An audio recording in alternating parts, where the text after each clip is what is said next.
Dizer uma coisa para vocês. Nessa primeira parte aí de liturgia, deixa eu pontuar algumas coisas. Primeiro é o seguinte: a quinta igreja, os cultos da quinta igreja não são velórios, são celebrações alegres ao Senhor. Celebrai ao Senhor. Então não é velório não, aqui o negócio é festa, porque todo dia o Senhor nos abençoa, e todo dia, em todo tempo é tempo de louvar o Senhor. Todo tempo é tempo de louvar o Senhor. Então, fique à vontade, o que o presbítero John falou, é isso mesmo. Não ligue quem fala não, fique tranquilo, coração ligado ao Senhor e a boca expressando o que você está sentindo. As crianças podem sair para o culto infantil, antes que eu esqueça.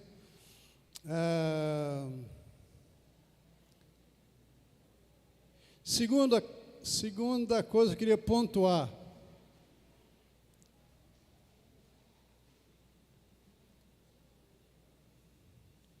Segunda coisa que eu gostaria de pontuar. Quarta-feira aqui no culto, o George chamou os irmãos, os que quisessem, viessem à frente para orar. Eu fiquei sentado observando. E depois, quando eu peguei a palavra para fazer a meditação, eu falei o seguinte: nunca perca uma oportunidade. Quando alguém te chama para orar por você, perde não. Você pode voltar para casa sem uma bênção. Usei o texto bíblico de Jesus, quando entrou na sinagoga, entrou lá um homem com a mão atrofiada, com o braço atrofiado, aleijado. Jesus olhou todos que estavam ali na sinagoga presente, olhou para aquele homem e disse assim: vem para o meio. O homem veio, foi curado, voltou para casa feliz da vida. Nunca perca a oportunidade. Quando alguém, vem cá, a gente vai orar por você, pode vir, não tem problema não, pode vir trocentas vezes que chamar, venha, aproveita o tempo. Terceiro, não são os 3 pontos da mensagem não, tá? Você não fica já animado, achando que já estou encerrando a mensagem. Terceiro, aproveite as oportunidades e abençoe pessoas. O que o presbítero fez aqui é isso. Às vezes a gente perde a oportunidade de abraçar, de abençoar, de tocar. Vocês já esqueceram da pandemia? Como isso foi cortado da gente? Como a gente sentiu falta? Quantas pessoas morreram sem a gente poder tocar? Quantos familiares? Então, no culto, no tempo em que você chegar ao templo para cultuar, entre, converse com pessoas, abrace pessoas. Quando sair, não vai correndo para casa não, abrace pessoas, converse com pessoas, põe a mão na cabeça e Deus te abençoe. Deixa eu contar uma coisinha rapidinho para vocês aqui. Tinha uma senhora que abençoou a minha família durante muitos anos, mas muitos anos. Ela tinha condições, ela tinha posses. E um dia eu fui num culto, eu estava no culto e ela se sentou ao meu lado. Eu apenas sentei e disse a paz do Senhor.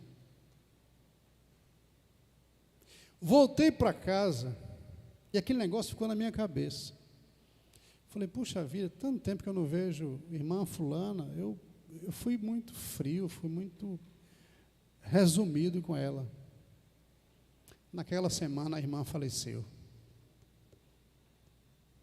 Eu podia ter dito alguma coisa, eu podia ter dado um abraço nela, eu podia ter dito muito obrigado, porque muitas vezes eu vestia a roupa que o seu filho usava. Está entendendo? A gente precisa tocar mais. Isso é comunhão, é celebração. Um abraço, um beijo respeitoso, certamente. Isso deve fazer parte da nossa vida. Quarto, hoje é aniversário de Itabuna. 114 anos. Que presente você já deu à cidade? Aniversariante gosta de presente. Que aniversário você deu para Itabuna? Olha, você quer ver uma pessoa saindo, ficando... Esse aqui, quando alguém fala mal de Itabuna, quer me ver irritado, venha falar mal da minha cidade. Eu lembro que tinha um camarada que veio, ele era de Minas, veio morar aqui em Itabuna, trabalhar numa empresa aqui da cidade, mas o cara só falava mal da cidade. Juntava, a gente conversava, o cara descia o rei na cidade. Um dia alguém falou assim, rapaz, vai embora daqui. Se é tão ruim assim, vai embora. Aí o cara desceu mesmo, Marlúcio, desceu mesmo. Você sai do seu estado, vem para cá, está ganhando daqui, não vem falando mal da minha cidade, rapaz. Pronto, murchou o cabra. Mas é verdade, tem muita gente reclamando da cidade. Você gosta quando alguém fala mal da sua casa? Quando alguém vai na sua casa e fica falando mal? Ah, não, essa cortina aqui está feia. Ah, não, esse sofá precisa ser trocado. Ah, não, essa cadeira está rasgada. Você gosta disso? Eu não gosto. Comparando com a cidade, também não gosto que ninguém fale da minha cidade, não. Mas não fala, não. Mas nós podemos dar um presente a essa cidade, nessas últimas horas do aniversário. A gente pode orar por ela. A gente pode abençoar essa cidade. A gente pode. Temos as melhores lideranças? Não. E nem põe a sua confiança nisso. Pois não, que você vai se frustrar. Isso é de forma geral. O profeta fala assim, orem pela prosperidade da cidade. Quero te convidar a dar esse presente agora para Itabuna. Se você quiser se ajoelhar, se ajoelha e comece a ministrar coisas boas. Não vá falar do prefeito, do vereador, do comércio, não. Aproveite esse tempo para abençoar esta cidade. É aqui onde você ganha o seu sustento, é aqui onde seus filhos são criados, é aqui onde você está empregado. É tempo de agradecer a Deus e orar para que a cidade prospere.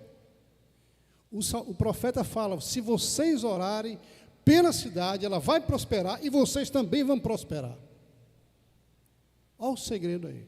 Quem quiser ficar de joelho, nós vamos ajoelhar aí. Eu não vou poder ajoelhar, mas você pode, se você puder, se ajoelhe e comece a pedir ao Senhor por essa cidade. Comece a falar coisas boas, pedir a Deus derramar graça sobre esta cidade.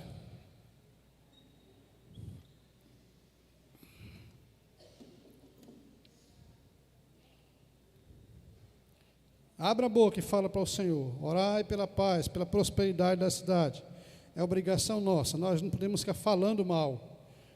Nós não temos que falar mal da cidade, nós temos que orar por ela, pedindo paz, pedindo prosperidade, orar pelo comércio, pela indústria, por nossa economia. É assim que a gente faz, irmãos. É assim que os crentes têm que fazer. Não ficar reclamando de tudo. Senhor Jesus, dono de todas as coisas, Senhor Jesus, dono de todo o ouro e toda a prata, Senhor Jesus, que conduz a história dos reinos, Senhor Jesus, que tem o poder de derramar coisas sobrenaturais e abençoadoras sobre qualquer lugar, basta que o seu povo interceda. Pedimos ao Senhor que nesta noite o Senhor abençoe esta nossa cidade, abençoe a nossa economia, abençoe como um todo o nosso comércio, os prestadores de serviços, os empresários, as empresas. Pedimos que o Senhor abençoe os gestores dessa cidade, pedimos que o Senhor abençoe os policiais e guardem cada um deles. Pedimos, ó Deus, em nome de Jesus, que o Senhor desfaça os planos do inferno que têm sido tramados contra ela.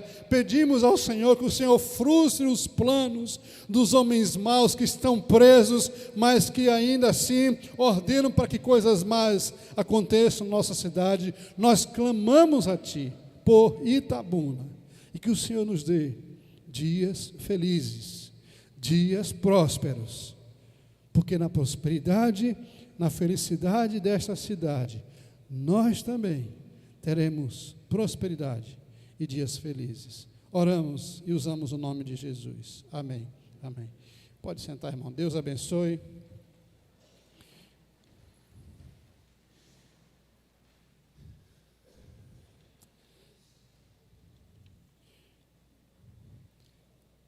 Põe, por favor, o próximo slide aí. Queria que a gente lesse o primeiro versículo que vai aparecer aqui no telão. Quando o presbítero John pediu para abrir em 1 Samuel, eu fiquei com medo. Falei, meu Deus, será que o homem vai falar o texto da minha mensagem nessa noite? Vamos ler juntos, em alto e bom som?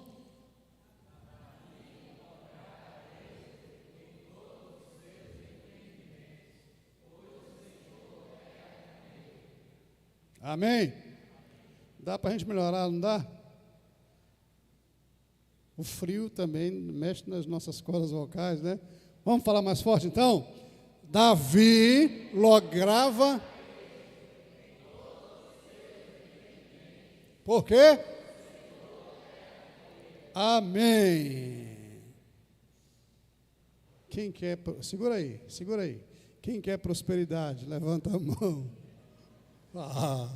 Silvio Santos, quem quer dinheiro? Davi lograva êxito. Em tudo que o homem empreendia, ele tinha resultado bom, sucesso. Dava um bom consultor, né? Se fosse nossos dias, estava bombando nas redes sociais aí. Segundo versículo, parece com esse, mas não é. Vamos lá? Ia crescendo em poder.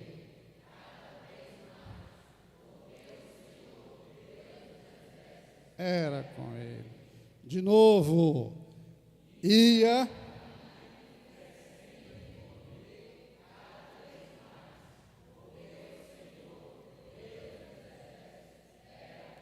Amém. Agora vamos lá para 2 Samuel, capítulo 29. Segunda Crônica. Peraí.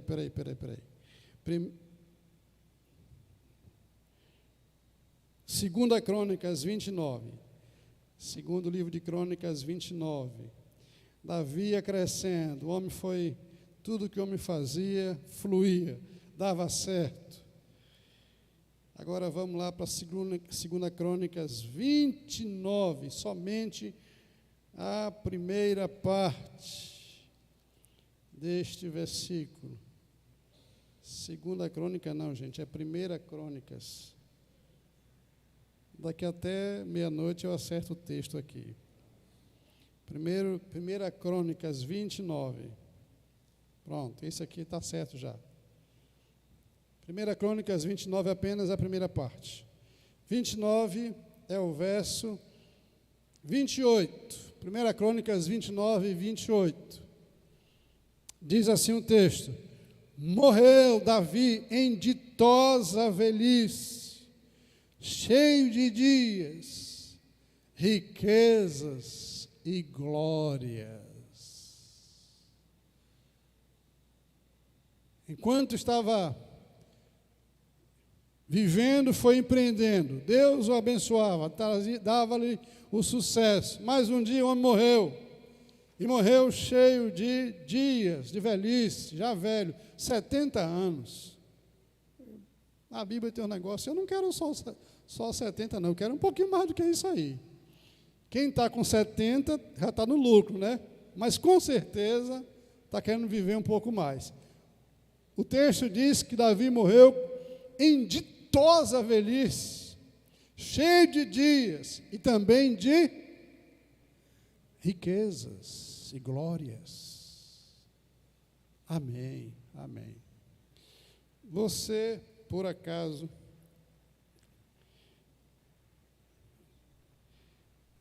já ouviu aqui a gente falar que este ano, o tema desse ano é 2024, ano das conquistas. Nós estamos falando sobre gente. Conquista para pessoas. 2024, eu espero que isso seja mais do que um tema. Eu espero, na verdade, que isso seja algo inspirador, mas também desafiador nas nossas vidas. 28 de julho, já entramos no segundo semestre, já estamos aí derrubando o segundo mês, o primeiro mês do segundo semestre. Tem muita gente já dizendo que o ano não presta. Eu já ouvi gente falar assim, esse ano, que ano, viu? O ano ainda bem não acabou. Já tem gente falando mal do ano. Irmãos, só Jesus para suportar a humanidade. Tem gente que já jogou a toalha, tem gente que já não quer mais saber de fazer nenhum tipo de investimento. Tem gente que não quer mais sonhar, que não quer mais fazer planos, porque para essas pessoas a coisa já não vai dar mais certo. Mas para o povo da esperança, o povo da promessa, o povo de Deus. Eu falei quarta-feira aqui. Deus fez todas as coisas em 7 dias. Imagina o que Ele pode fazer em 5 meses.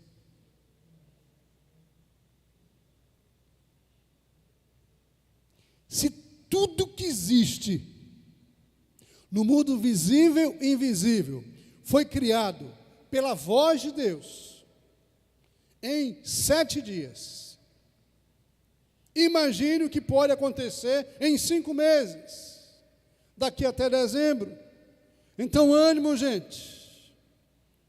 Deus ainda pode reverter situações. Deus ainda pode mover o braço. Deus ainda pode te dar conquistas memoráveis, porque Ele é o Deus poderoso. Ninguém mais pode fazer isso por você. Por isso que o salmista Davi fala, vocês não ponham a confiança de vocês nos príncipes, não ponham a confiança de vocês no exército de cavalos, não ponham a confiança de vocês nos homens. Ponham a confiança no Senhor, porque se o Senhor quiser, se estiver nos planos dEle, tudo que está proposto no coração de Deus vai acontecer na sua vida. É a palavra bíblica. Tudo. Tudo. Então não desista. Anime o seu coração, faltam 5 meses ainda. Tem coisa nova que pode acontecer daqui até lá. Davi é um homem movido a sonhos. 1 Samuel, capítulo 7. Esse é o nosso texto base. Acompanha aí comigo agora. 1 Samuel, capítulo 7. Davi era um homem movido a sonhos, planos. Quando eu falo de sonho, estou falando de projetos, de planos para o futuro. Davi era assim. E isso não foi adquirido quando ele estava no governo, quando ele estava sentado no reino. Toda a sua história foi movida a sonhos. Eu quero te dar aqui, trazer para vocês alguns dos principais sonhos. Alguns dos principais sonhos de Davi. O texto diz, 1 Samuel capítulo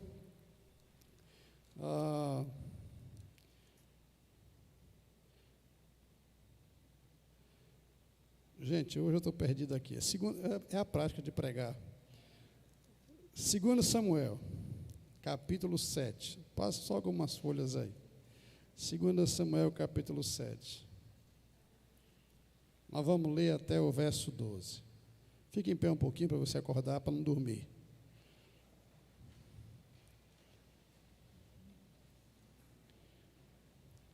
Abriu sua Bíblia? Abriu? Pede a Deus para falar com você agora, em nome de Jesus. Segure sua Bíblia. Ela é a palavra, ela é a voz de Deus. Segura ela. Se você quiser, põe no seu coração aí. É um símbolo, irmãos. Não é mandinga, não. Pede para Deus falar com você. Pede para Deus falar com você. Nós não precisamos de outras profecias. Nós precisamos ouvir a voz de Deus dessa profecia aqui, profecia bíblica, de Gênesis, Apocalipse. Senhor, fala conosco nessa noite. No nome poderoso de Jesus. Amém. 2 Samuel capítulo 7. Sucedeu que, habitando o rei Davi em sua própria casa, tendo-lhe o Senhor dado descanso de todos os seus inimigos em redor, disse o rei ao profeta Natã: olha, Natã, eu moro numa casa de cedro, mas a arca do Deus se acha debaixo de uma tenda. Aí Natã respondeu ao rei e disse assim: vai, faz tudo quanto está no teu... O que é isso? O que é isso? Sonhos.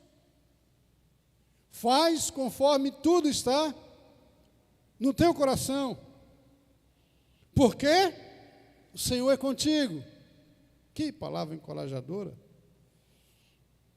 Porém, naquela mesma noite veio a palavra do Senhor a Natã, dizendo: volta, vai lá, diz ao meu servo Davi, assim diz o Senhor: edificar-me-ás tu casa para a minha habitação, porque em casa nenhuma habitei desde o dia que fiz subir os filhos de Israel do Egito, até o dia de hoje. Mas tenho andado em tendas, em tabernáculo, em todo lugar em que andei com todos os filhos de Israel, falei acaso alguma palavra com qualquer das suas tribos, a quem mandei apacentar o meu povo de Israel, dizendo: por que é que vocês não me edificais uma casa de cedro? Agora, pois, assim dirás ao meu servo Davi, Natã: ouça, diz o Senhor dos Exércitos, tomei-te da malhada de detrás das ovelhas, para que tu fosses príncipe sobre o meu povo Israel. Fui eu que estive contigo, por onde quer que andava. Fui eu que eliminei os teus inimigos diante de ti. Fui eu que te fiz grande o teu nome, como só os grandes na terra têm.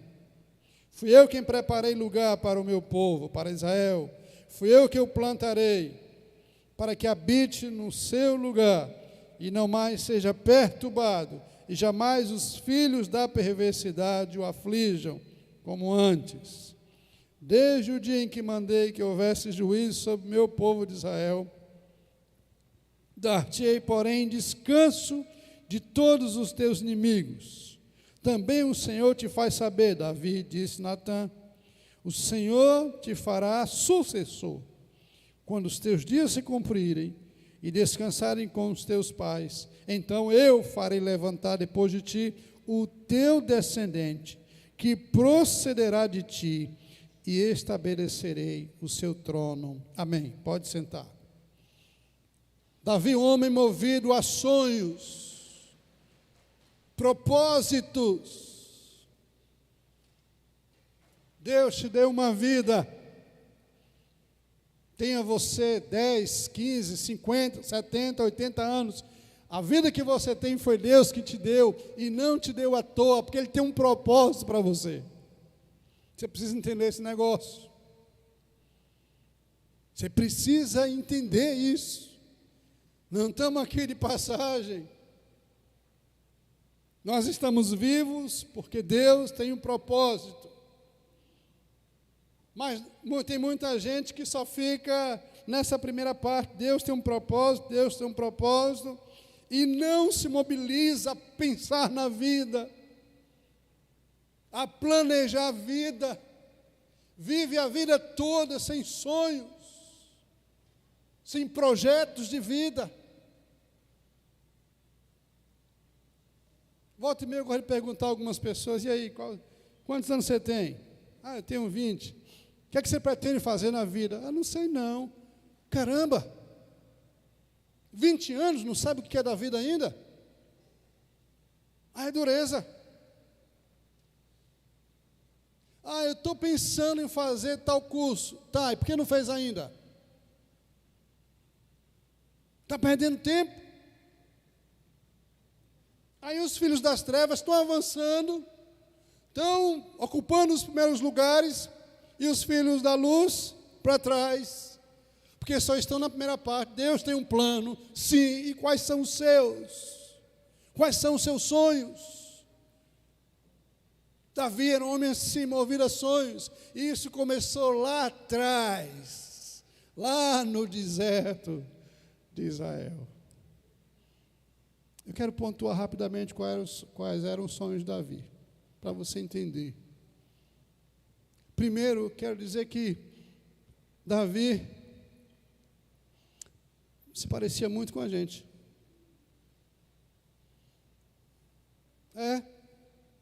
Antes de sentar no trono do reino, se parecia muito com a gente. Uma pessoa simples.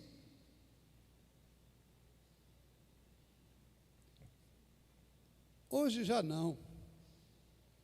Mas você sabe, vou confessar aqui algumas coisas para vocês. Houve um tempo que alguém perguntava para mim: onde você está pastoreando? Eu falava assim: no São Pedro. No São Pedro? São Pedro. Só faltava dizer como Natanael dizia: por acaso pode sair alguma coisa boa de São Pedro? Mas isso também estava na mentalidade das pessoas daqui. Eu percebi isso. A síndrome da inferioridade, ou os complexos de inferioridade. Graças a Deus que as coisas mudaram. Graças a Deus que na igreja a gente tem aqui uma multiforme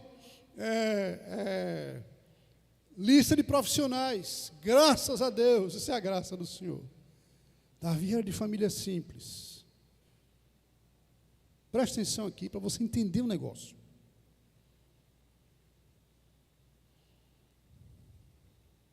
Família de 10 pessoas. Davi tinha 7 irmãos. Ele era o 8º. O pai e a mãe. Veja se isso se encaixa aqui um pouquinho com a nossa vida. Não estou falando do bairro São Pedro, não. Estou falando da nossa vida pessoal. Uma pessoa simples, família simples. Davi fala isso. Quando você começa a ler a história, e fala assim: eu sou de uma família simples, sem bens, morava numa vila simples, ninguém conhecia.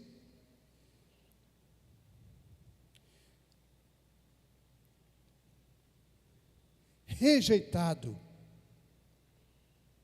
Quando Samuel chegou na casa dele, na casa do pai, para ungí-lo sobre rei, ele tinha aí estava no início da adolescência dele. O pai apresentou, fez desfilar todos os filhos. Para o pai, só faltou dizer assim: ponto final, acabou, não tem mais ninguém. E Deus fala no coração de Samuel: não é esse, não é esse, não é esse. Jessé, o pai de Davi, mandava um, e Deus falava: não.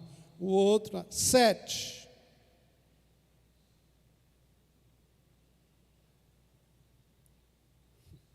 Quando terminou a apresentação, Samuel acho que coçou a cabeça e falou: e agora? Acabaram os filhos? Acabou.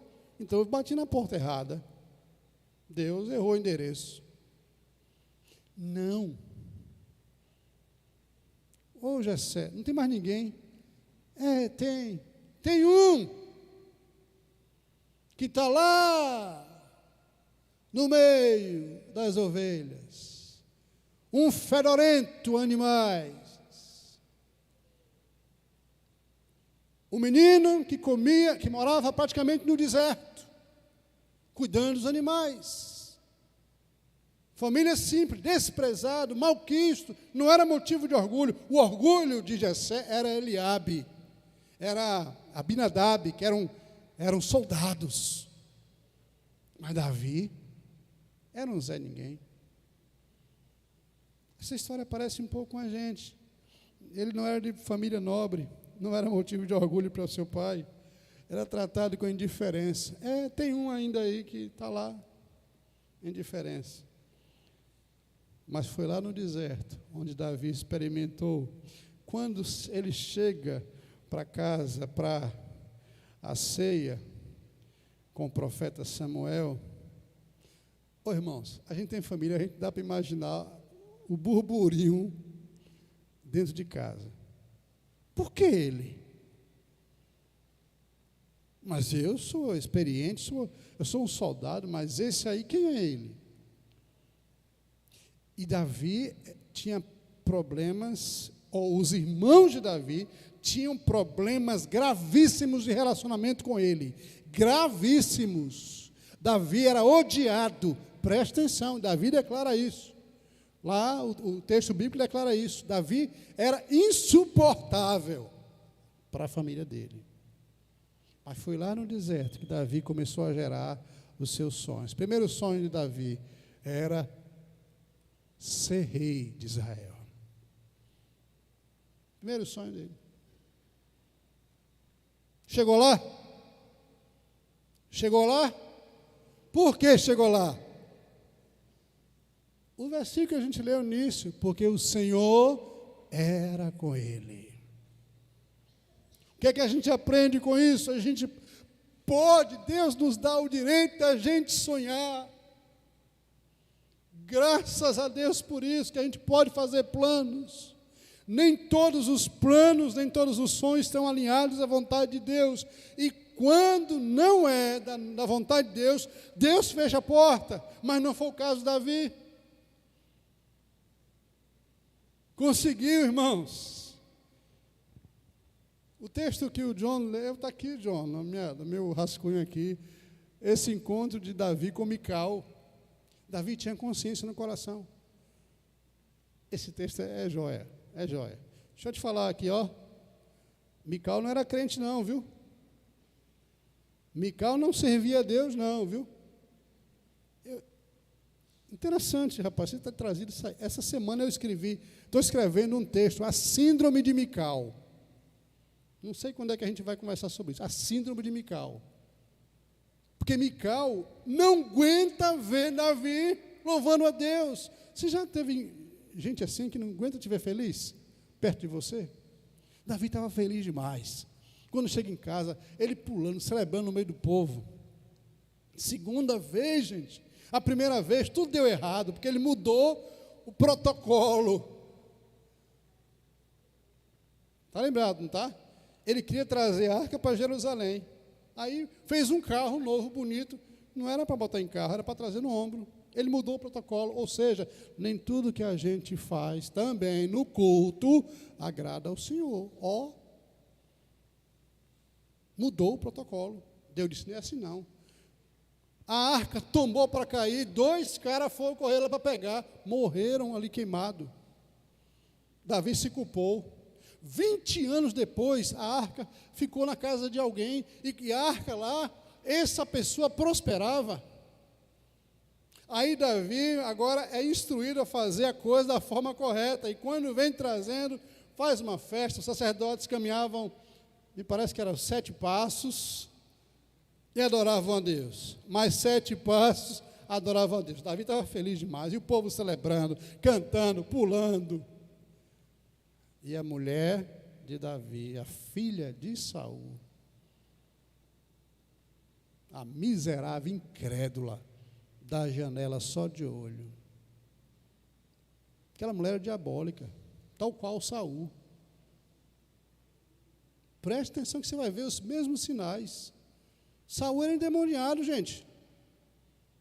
Olha para o texto lá, endemoniado. Ela da janela. Aí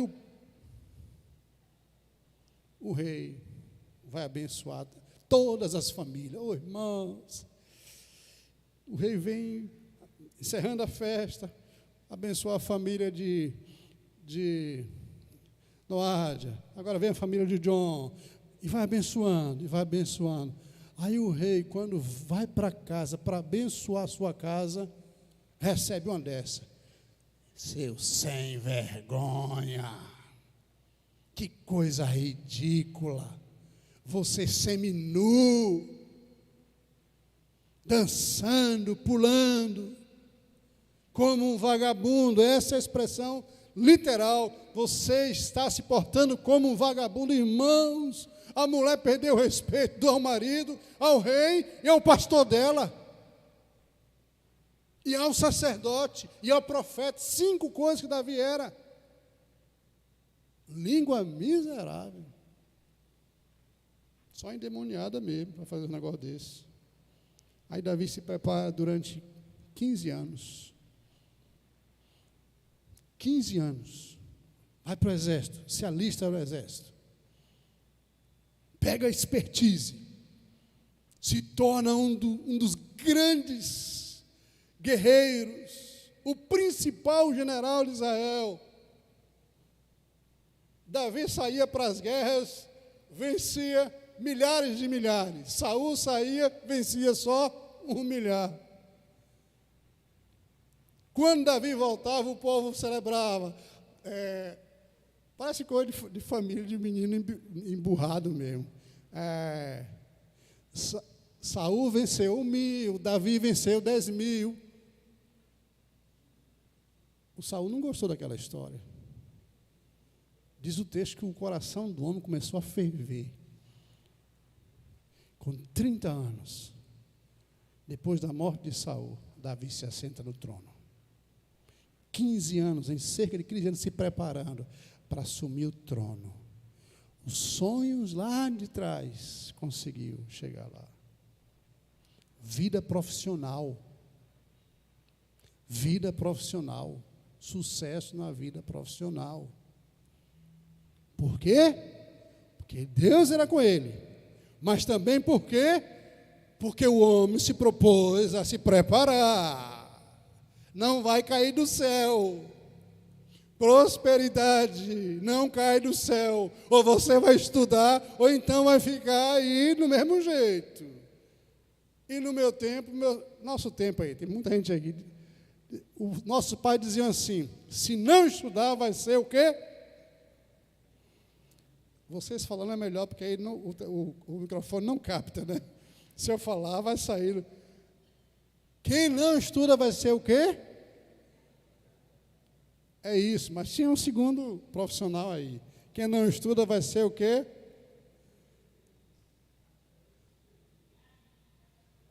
Já falou essa aí, mas tem um segundo profissional aí.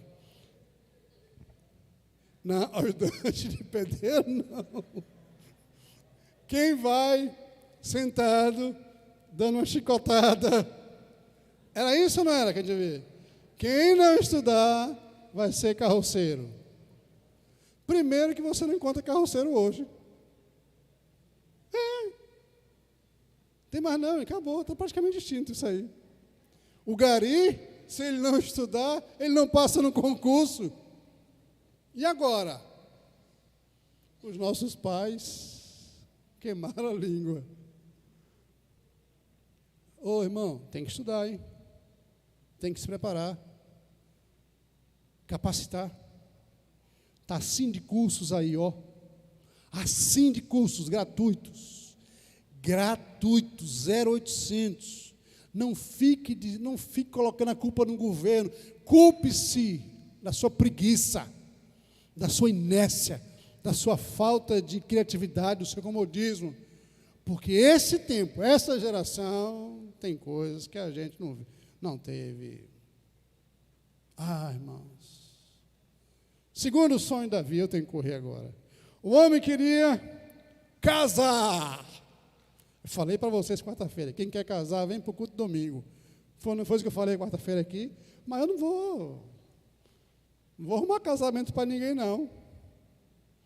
Queria casar, Era o sonho dele. Ele conversando com Deus, conversando com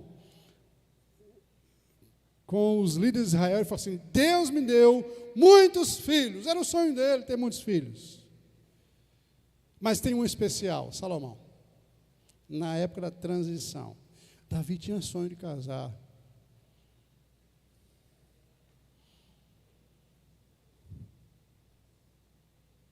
Cadê a turminha que quer casar aí? Levanta a mão aí, assim, ó. Levanta a mão aí, quem quer casar. Você sabe que levantou a mão lá atrás? Você sabe que levantou. Mas eu já casei vocês, viu, rapaz? Para com essa história aí. Coisa de Jabezão, né? Casar. Faz parte do empreendimento? Faz. Faz parte dos sonhos? Faz. Deus deu a ele Mical. Talvez Mical não tenha sido a escolhida dele. Sabe o que mais Davi queria? Sabe por que está na segunda coisa que Davi queria? Vamos rebobinar um pouquinho a fita aí. Quando Davi vai enfrentar Golias, e chega lá no acampamento e vê o povo, todo aquele alvoroço no meio do povo, e Golias destilando palavras venenosas, Davi encosta assim e pergunta aos soldados, presta atenção à pergunta: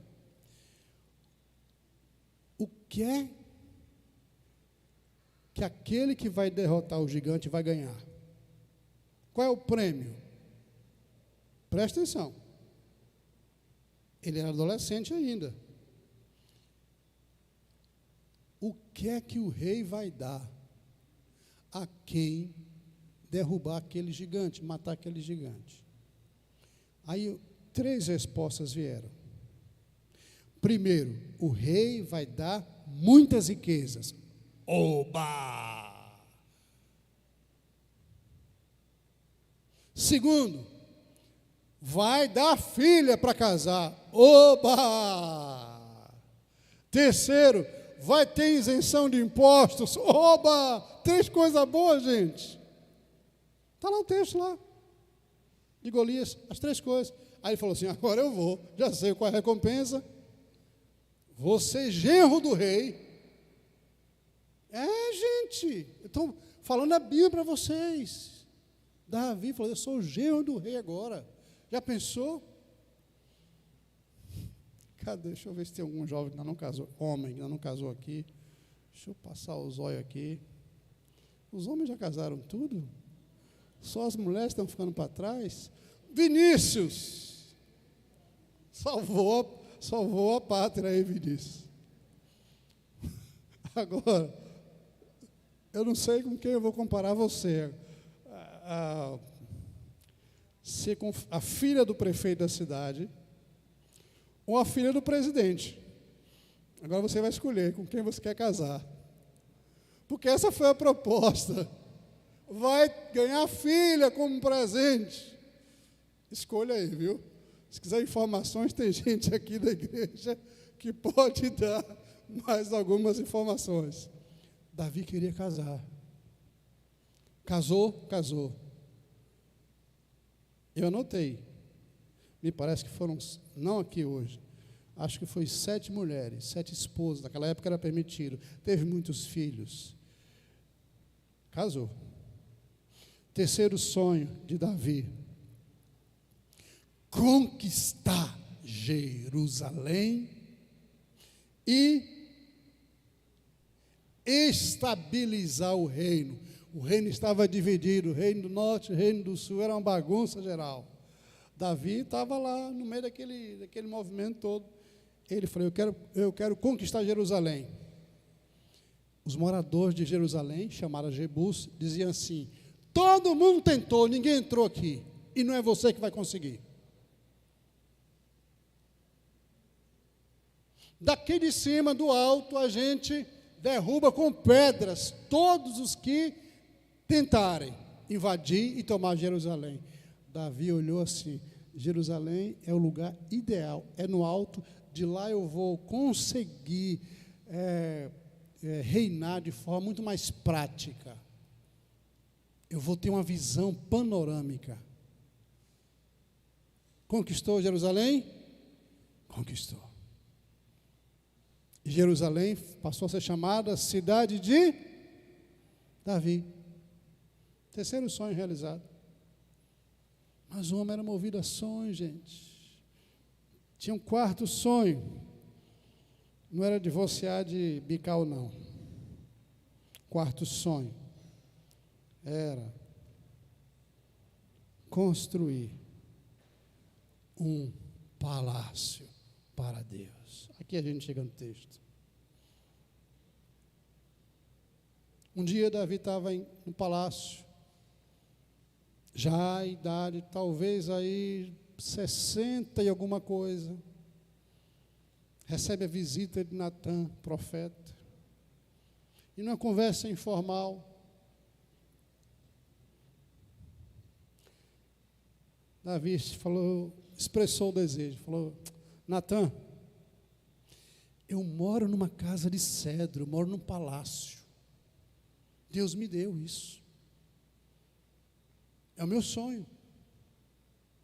Deus me deu. Mas Natã, olha para isso. A arca de Deus está debaixo de uma lona, de uma tenda. Não é justo. Natã, eu tenho um sonho. E esse sonho está comigo há muitos anos. Eu quero construir um palácio para a arca do Senhor.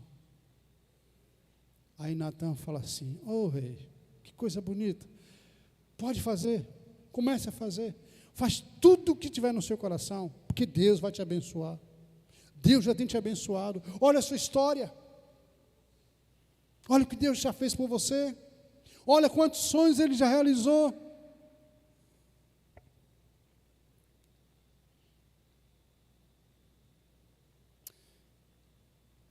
Sabe, irmãos, Davi não teve essa oportunidade.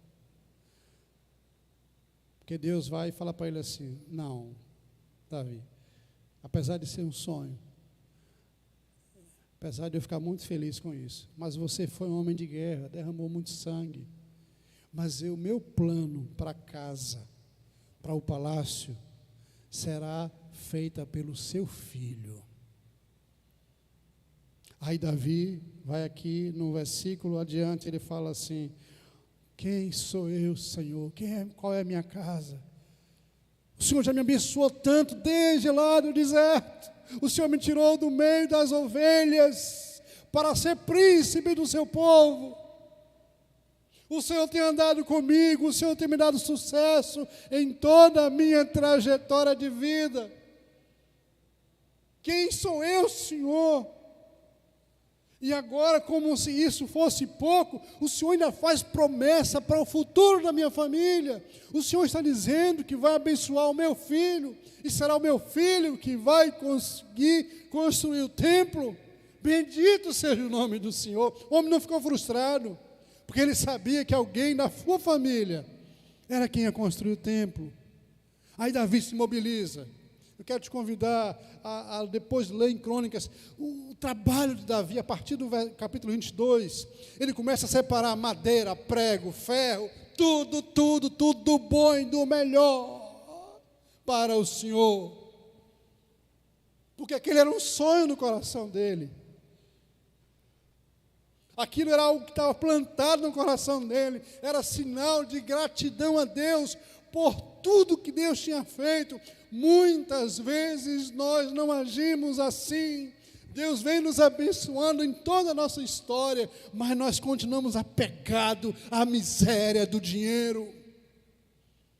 E Davi diz assim: olha, é o seguinte, chama todos os príncipes de Israel, todas as tribos, reúne todo mundo e fala assim: olha, nós vamos construir um templo para Deus. Deus merece. Não serei eu, mas eu já te separei de tudo que eu tenho. Separei. O que é que eu vou dar para a casa do meu Deus? Sonhos. Sonhos com o reino. Davi entendeu que o reino é mais importante do que todas as coisas. O reino era mais importante do que Golias. O reino era mais importante do que o trono.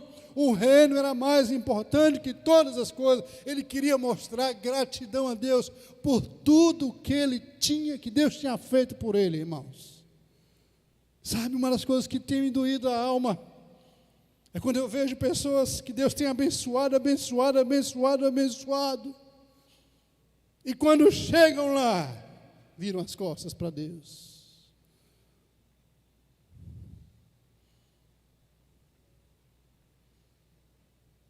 Sonham com um bom emprego, sonham passar num bom curso, e Deus abençoa. Mas quando chegam lá, esquecem de Deus. Viram as costas para o Senhor. Davi diz que isso não é assim.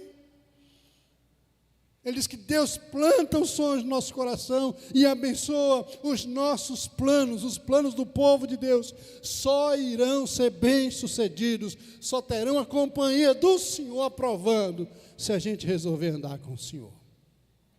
Eu nunca vi, irmãos, alguém torto, alguém que tem uma vida folgada com Deus, prosperar em todas as formas possíveis. Nunca vi, irmãos. O que eu vejo é o contrário. É gente que diz que serve ao Senhor, muitas vezes andando para trás, retrocedendo e não avançando. Algo me chama a atenção nesse texto. Eu estava ouvindo um testemunho de uma pessoa há poucos dias. E ela me disse o seguinte: pastor, tem uma igreja. Aí falou o nome da igreja. Todas as pessoas, é fácil você chegar lá. Eu fiquei impressionado com aquilo, irmãos. Essas são lições que a gente precisa aprender.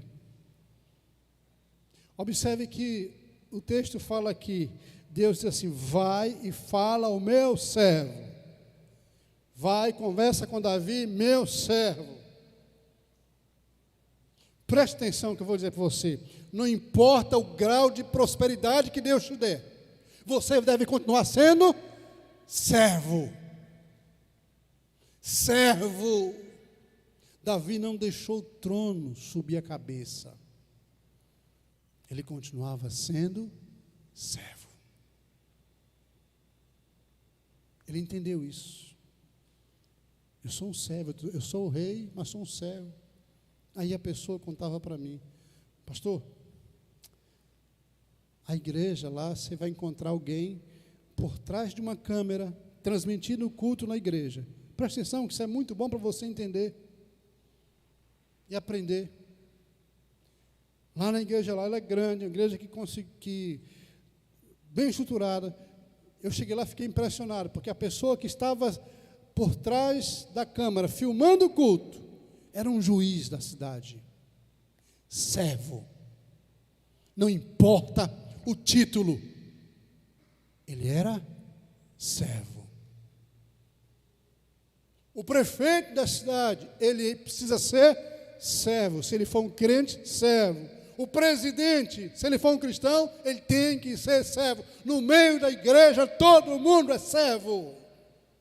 Do rei àquele que está cuidando das ovelhas. Todos devem ser servos. Deus trata Davi como um servo.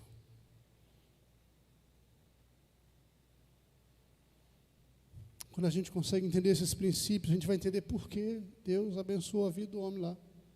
Quando a gente observa essa intimidade dele com Deus, a gente vai entender por que lá na frente, século depois, Deus fala assim: eu encontrei Davi, filho de Jessé, homem segundo o meu coração. Ou seja, eu gostei demais dele, gostava demais dele.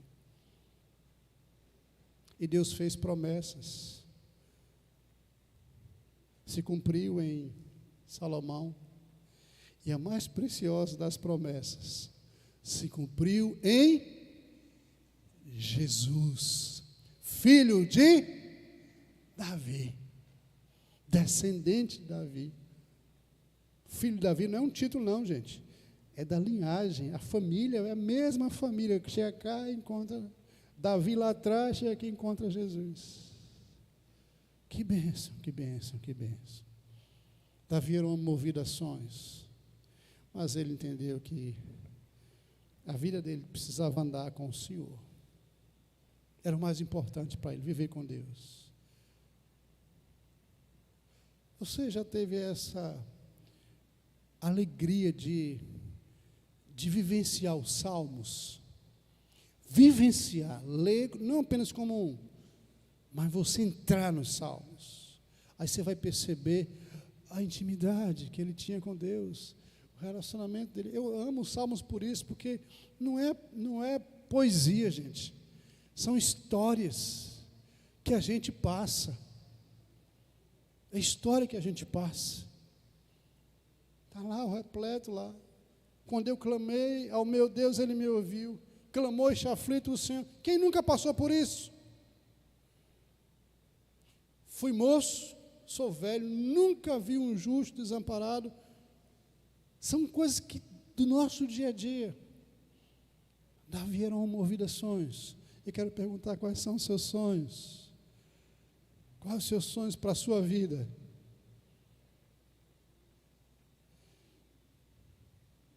Quais os seus sonhos para a sua igreja? Em tudo na cabeça de Davi estava o reino. Tudo. Na cabeça dele estava o reino, o reino. Ouvi alguém escrevendo, eu li um artigo desse, alguém dizendo, Davi se envaideceu. Eu acho que é falta de conhecimento bíblico, porque o Salmo 135, me parece, ele fala assim, um dos salmos mais lindos, ele fala assim, na confissão, Senhor, o meu coração não é soberbo. Confere aí, para ver se é o Salmo 135. Senhor, meu coração não se elevou, não anda à procura de coisas grandiosas demais. Para mim,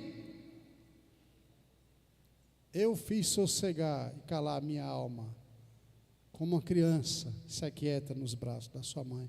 É o 135? Confere aí. Se não, você vai conferir em casa. Não se ufanou, irmãos. Ele conseguiu lidar com a fama. O homem é crescendo, e é crescendo. Deus é abençoando, dando glória. Deus, o texto diz que Deus falou assim, olha, eu fiz o teu nome. Irmãos, quem é que não conhece Davi? Quem é que não conhece a história de Davi? Todo mundo conhece. Ultrapassou os tempos, as gerações. Eu te fiz um nome grande, eu te fiz conhecido em toda a terra. Sabe por quê? Porque Deus se agradou de Davi. Porque Davi andava com Deus. Dica para você, e eu encerro aqui. Para você, ame o Senhor mais que qualquer coisa nessa vida. A receita do sucesso trazida por Davi. Ame a Deus acima de qualquer coisa nessa vida. Segundo, caminhe com o Senhor todos os dias da sua vida e você vai ser bem sucedido. 131, pronto, Salmo 131. Terceiro, quando você prosperar, não se esqueça do Senhor. É de lá que vem toda boa dádiva, diz o nosso irmão Tiago. E por último, sirva ao Senhor e sirva também a sua geração. Você pode ser alguém muito importante, alguém que tem um cargo muito importante, mas nunca perca de vista que você, antes de tudo, é um servo do Senhor. Ele morreu, ditosa feliz, e em tudo que o homem fazia, ele era bem sucedido. Que assim seja com seus sonhos. Que assim seja com sua vida. Mas liga o alerta aí. Deus não dá, Deus não abençoa quem tem uma vida indiferente com Ele. Abençoa não. Não abençoa. Jó, e quando você for juiz, não esqueça do Senhor. Não esqueça do Senhor.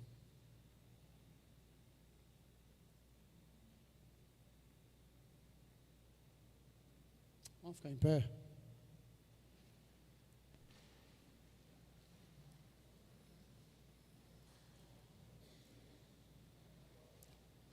Davi separou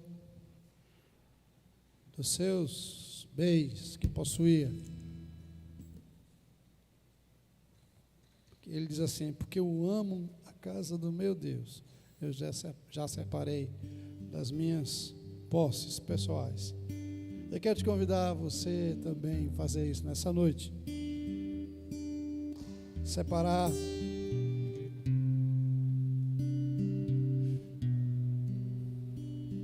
Nós estamos na campanha da pintura.